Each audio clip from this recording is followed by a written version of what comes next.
Ford Mustang is the iconic, all-American, all-out muscle car. However, recently they've been having a pretty bad rap for running into crowds, and today we're going to be exploring that. Now, I think this is due to several factors. The first is obviously the driver. A lot of these drivers seem to be quite irresponsible young people because the Ford Mustang is just such a cheap car, especially in the US. The next issue is that because they're rear-wheel drive, they're a lot harder to control compared to all-wheel drive. I'd argue that another issue is probably the very stiff suspension that they come with, which means that you're going to get less control. Finally, I think the other main problem comes from the high horsepower gains that you can very easily get.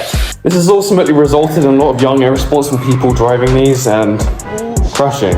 Now, do they deserve this reputation? Well, I'm not really quite sure. Quite sad to see this ruining the reputation of especially the older models, which haven't really been in that many incidents. But you could also argue this is to do with more people having more phones around, which means that people are a lot more likely to film them, and these cars are pretty common, so if you do the maths, it makes it all more likely. Another thing that seems to be causing these is a lot of the drivers not using the correct safety features, such as ABS or traction control, which means that they're going to have less control, and not be able to stop the car as well, which will result in more accidents.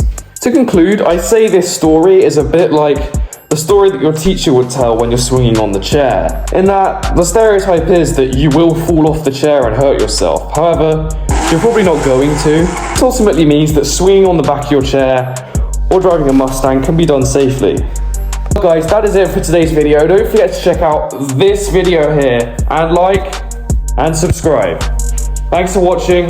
I'll see you next time.